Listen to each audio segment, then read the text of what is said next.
Queremos con la ayuda del Señor compartir un mensaje del Evangelio con nuestros amigos que aún no son salvos. Tenemos presente que para la salvación de las almas contamos con la palabra de Dios y con su Espíritu Santo, que pueden producir en un oyente el nuevo nacimiento para el reino de Dios, para el cielo. Y quisiéramos con su ayuda, la ayuda de Dios, abrir el libro de Dios en Marcos capítulo 9 y el versículo 14. Marcos 9, 14.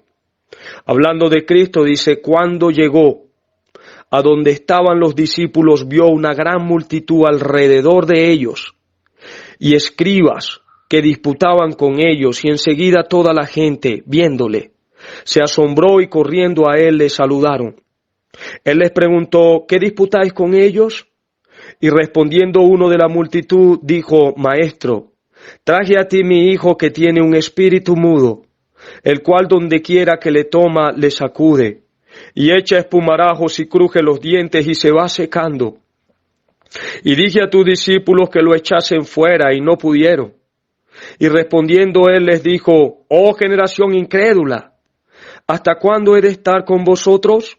¿Hasta cuándo os he de soportar? Traédmelo. Y se lo trajeron.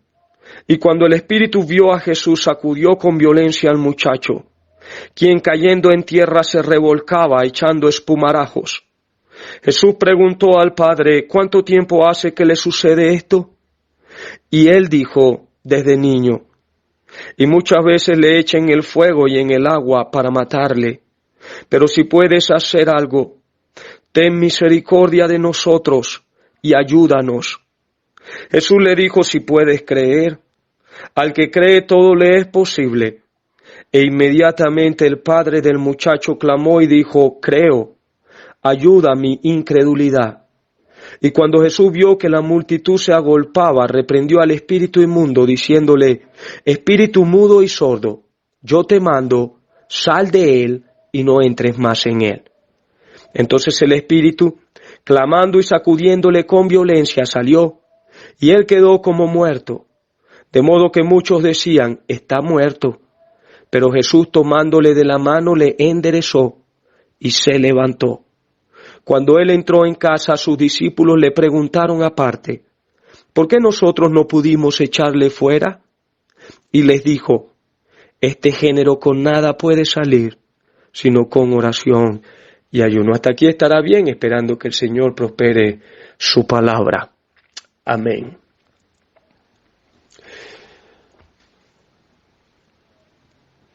Es una historia por demás interesante. Es una historia con la cual pudiéramos identificarnos.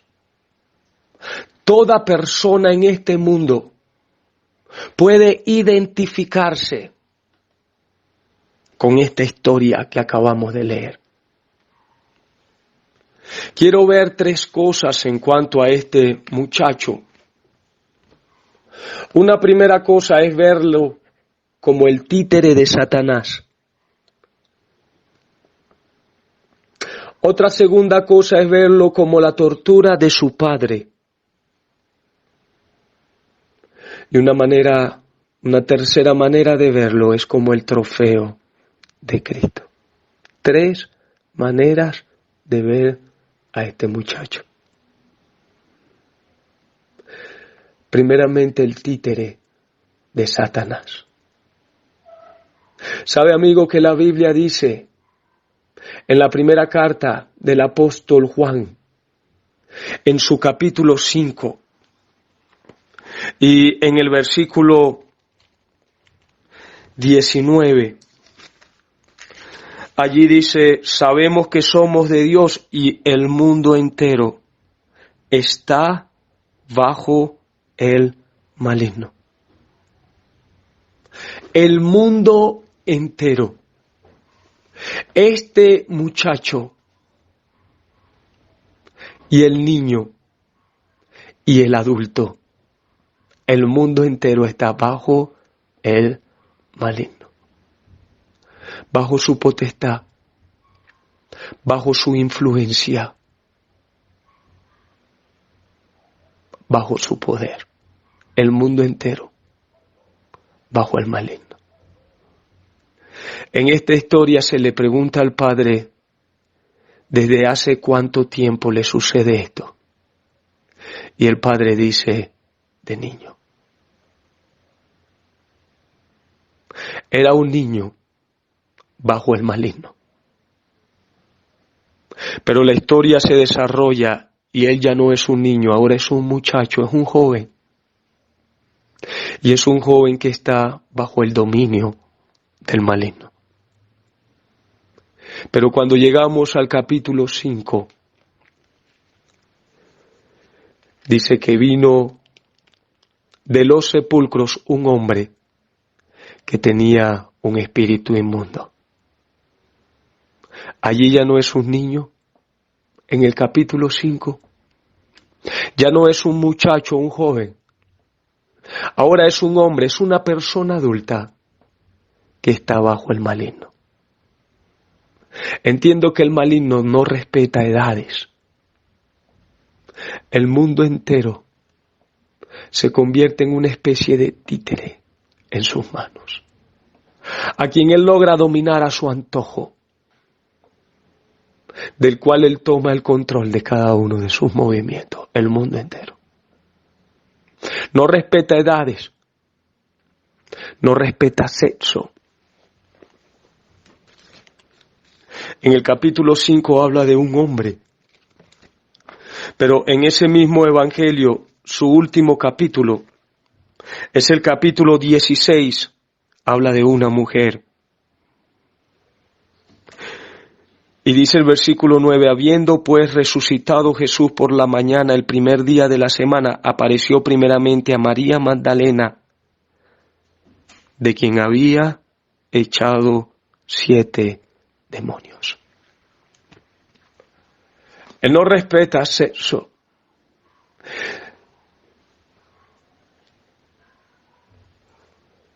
Él afecta tanto a hombres como a mujeres. Es el mundo entero que está bajo el maligno. Sin respeto de edades, sin diferencia de sexo, hombre y mujer, pero de igual manera sin diferencia de credos. En el capítulo 1, en el versículo 23 dice, pero había en la sinagoga de ellos un hombre con espíritu inmundo. Este es un hombre que se encuentra dentro de una sinagoga.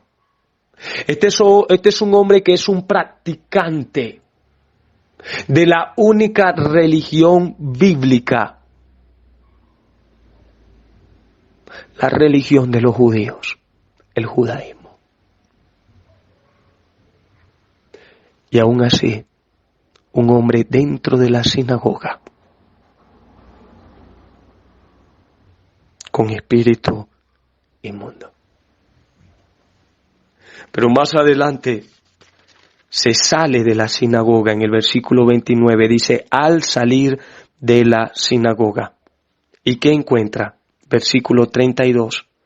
Le trajeron todos los que tenían enfermedades y a los endemoniados. Y versículo 34. Y echó fuera muchos demonios. Y no dejaban hablar a los demonios porque le conocían. Del lado adentro de la sinagoga, un endemoniado. Del lado afuera de la sinagoga, muchos endemoniados. Entendemos que para Satanás no hay diferencia de credos. No importa cuál sea la religión que usted profese, querido amigo. De igual manera, el mundo entero está bajo el maligno. Y los domina como títeres. Al niño, al joven, al adulto, al hombre y a la mujer, al hombre que tiene religión o al hombre que profesa no creer en nada y ser un ateo. El mundo entero está bajo el maligno y es una especie de títere a quien Satanás suele manejar a su antojo con completo dominio. El apóstol Pablo dice, ya no soy yo quien hace esto o aquello, sino el pecado que mora en mí. El que practica el pecado, esclavo es del pecado. Es la misma verdad a la cual hace mención el apóstol Juan escribiendo su primera carta en el capítulo 3. Y él dice el versículo 8, el que practica el pecado es del diablo. El que practica el pecado es del diablo. La Biblia presenta al hombre como vendido al pecado. Cuando uno hace una venta, en el documento se indica que se da la plena posesión y dominio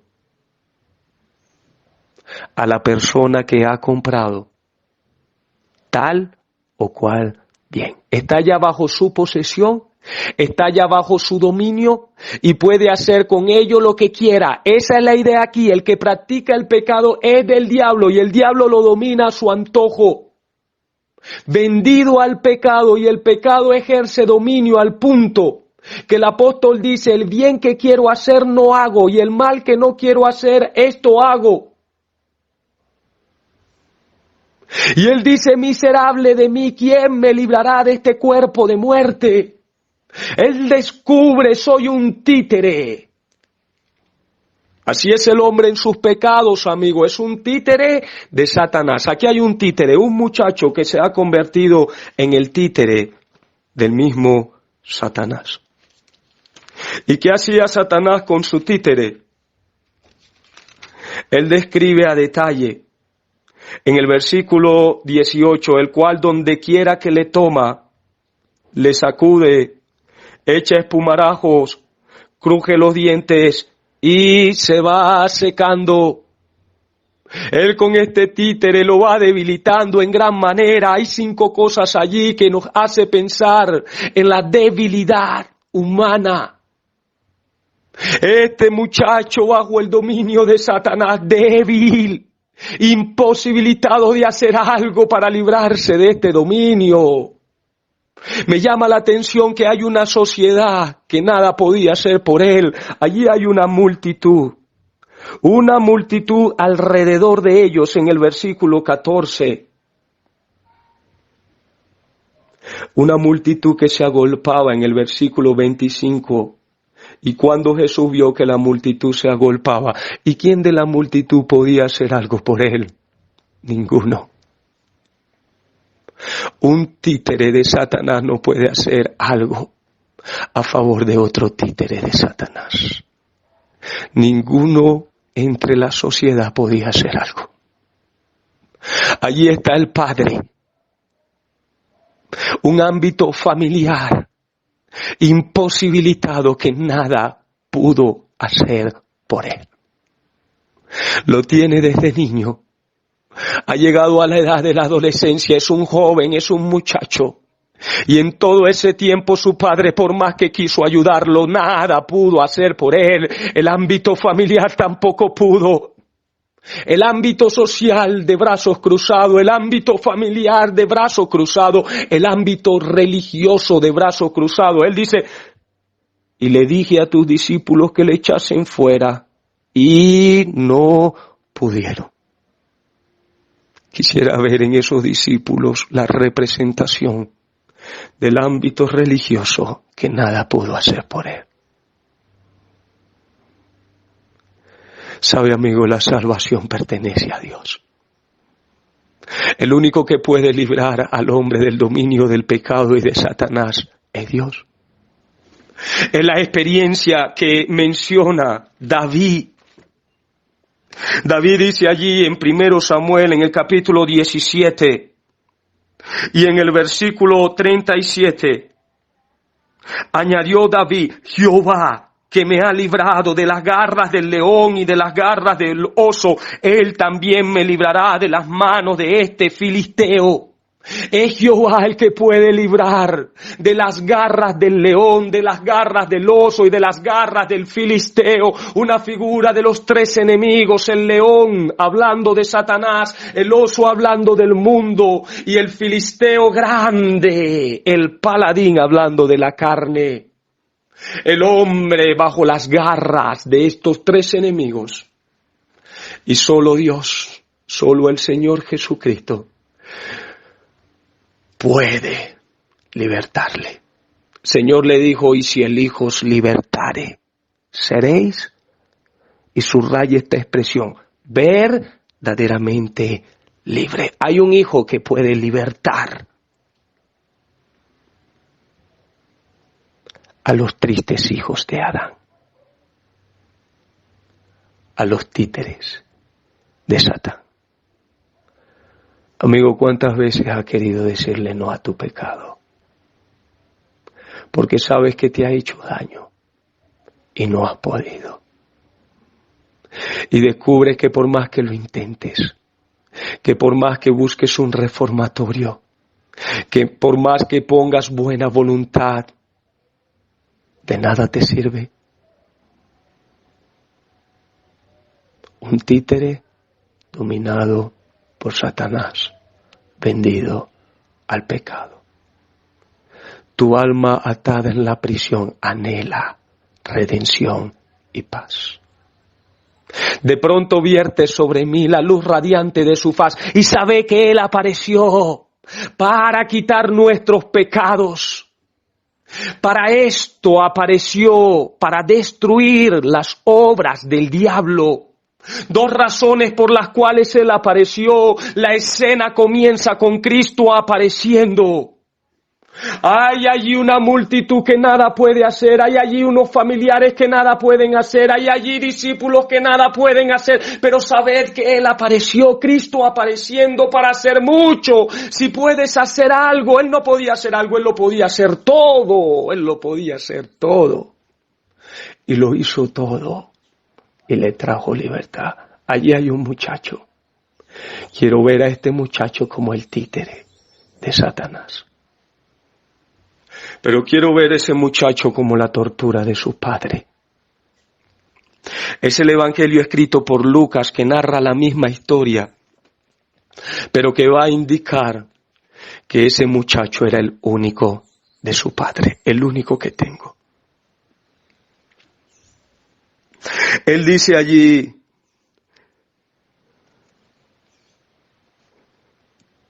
ten misericordia del muchacho. No, Él dice, de nosotros. Y ayúdanos. No era solo el muchacho el que se encontraba sumergido en la miseria, y está un padre que sufre, que siente la miseria de su muchacho, esclavo de Satanás, que gime por dentro y que está diciendo, ayúdanos, ten misericordia de él y de mí, porque yo sufro al igual que él, ayúdanos. Y me hace pensar en tantos padres cristianos que tienen a sus hijos y que lo ven con dolor, esclavos de Satanás, y gimen por dentro y van a la presencia de Dios para rogarle a Dios, ayúdanos, ten misericordia de nosotros y ayúdanos. Allí hay uno que es la tortura de su padre.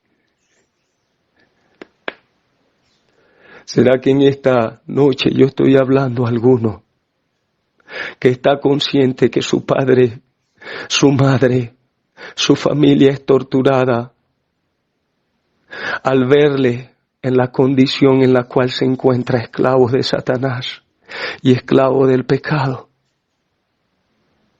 Que saben que han hecho que sus padres derramen montones de lágrimas en la presencia del Señor, orando por la liberación, por la salvación de sus hijos.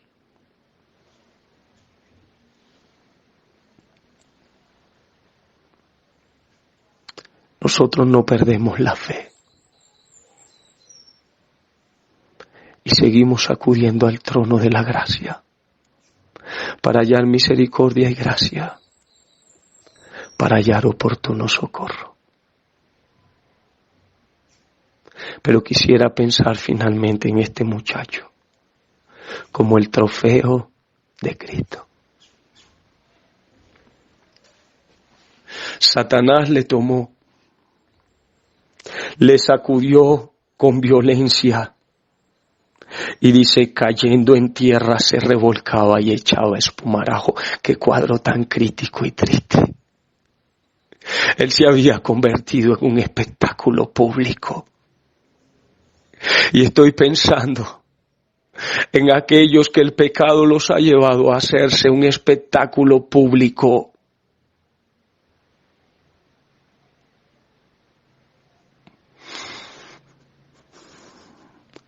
Que han sido echados abajo,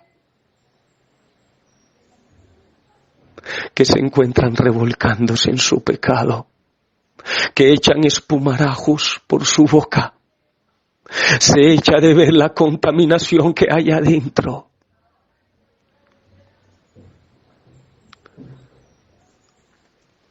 Y que finalmente se van secando. Y a quien Satanás está procurando matarles, echándoles en agua y echándoles en fuego. ¿Sabe, amigo? Amigo joven, amigo muchacho, tú puedes llegar a ser hoy el trofeo de la gracia de Dios. Una cosa es ver al muchacho tomado por Satanás. Otra cosa es ver a Cristo tomando al muchacho. Qué contraste tan marcado. Satanás le toma y le echa abajo. Y lo pone a revolcarse.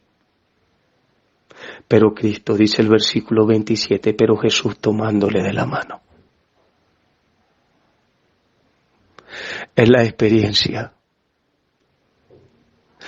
de aquel que se hundía y clamó desde lo profundo del alma, Señor, sálvame. Y al instante, asiéndole de la mano, le tomó. Y le llevó hasta la barca para más nunca hundirse. En la historia del salmista, él dice, me has tomado de la mano derecha. Eso fue su pasado. Su presente, me ha guiado según tu consejo. Su futuro, y después me recibirás arriba en gloria. ¿Tú no quieres, amigo, que Cristo te tome hoy de su mano? Él dice, y nadie las podrá arrebatar de mis manos. Mi Padre que me las dio es mayor que todo, y nadie las podrá arrebatar de las manos de mi Padre. Él le tomó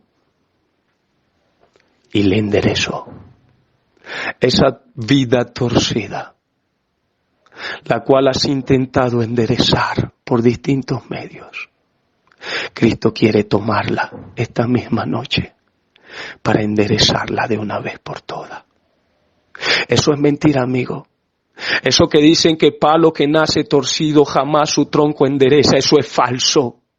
Aquí hay un muchacho en gran manera torcido a causa del pecado, a causa de Satanás. Y lo tomó el Maestro, lo tomó su Creador, lo tomó el Salvador, lo tomó el Señor, el Todopoderoso, y enderezó su vida. Le enderezó. ¿Y luego qué hizo? Y se levantó. Aquel que estaba caído, el Señor descendió, lo tomó y lo levantó. ¿Sabe? Es la idea de aquel que toma un trofeo y lo levanta con regocijo, con orgullo, indicando me costó mucho, implicó un gran sacrificio, hacer de él mi trofeo, me costó dejar las alturas. Lucas, el evangelio paralelo que narra la historia, dice cuando descendió del monte. Él se encontraba, antes de comenzar la historia, en un monte alto donde se está transfigurando un ambiente sumamente glorioso. Y él, para aparecer en la escena, él dejó ese ambiente glorioso. Él dejó esas alturas. Esa es su historia, amigo. Esa es mi historia. El Cristo, para aparecer, para quitar mis pecados, para deshacer las obras del diablo que había hecho en mí, Él tuvo que dejar las alturas del trono de Dios Él se ve en Isaías capítulo 6 sentado en un trono alto y sublime, su falda llenando el templo, recibiendo la adoración de millares de ángeles, y Él lo deja todo. Él deja esa altura, esa posición tan elevada, y se hace presente en este mundo. Vino a buscar y a salvar lo que se había perdido. Y entre esos perdidos me encontraba yo, y entre esos perdidos estaba este muchacho, y entre esos perdidos te encuentras tú, y vino a buscar y vino a salvarte. Pero el sacrificio fue más allá. Pasada la historia, lo primero que el Señor menciona es su enseñanza a sus discípulos, y le decía: el Hijo del Hombre será entregado en manos de hombres y le matarán, pero después de muerto resucitará al tercer día. Ese trofeo le había costado dejar los cielos, pero tomar ese trofeo le costó al Hijo de Dios pasar por la cruz y ser muerto, y sufrir lo indecible, y luchar la batalla, triunfando sobre ellos en la cruz, a los principados y a los potestades, despojándolos y triunfando sobre ellos en la cruz. Él participó de lo mismo para destruir por medio de la muerte al que tenía el imperio de la muerte, que es Satanás, pero era por medio de la muerte para obtener la victoria, para obtener el trofeo, para salvar tu alma, querido amigo. Él tuvo que sufrir la muerte de cruz. ¡Qué sacrificio! ¿Cuánto ha costado los trofeos de su gracia? Le costó su vida. Le costó ser sepultado. Y al tercer día resucitar. Y ahora quiere tomarte de tu bajeza y hacerte su trofeo de gracia para poderlo levantar, como lo hizo en Lucas 15. La oveja estaba perdida, la oveja fue hallada, y él se agachó para tomarla. Cuán baja estaba, y la levantó, y la puso sobre sus hombros, y la llevó al lugar de la fiesta. Es lo que Cristo quiere hacer con un pecador en esta noche. Oh amigo, ¿sabe lo que Él dijo? Traédmelo, traédmelo. Tú necesitas venir a Cristo. Venid a mí todos los que estáis trabajados y cargados, y yo os haré descansar. Venid a mí, venid a mí. Si alguno tiene sed, venga a mí y beba. Dejad a los niños, venid a mí y no se lo impidáis, porque de los tales es el reino de los cielos. Tráemelo. Si tú pudieras venir a Cristo hoy, creyendo en Él, tú pudieras convertirte en el trofeo de su gracia. Ojalá que esta sea tu historia, que el Señor te ayude, que Él bendiga su palabra.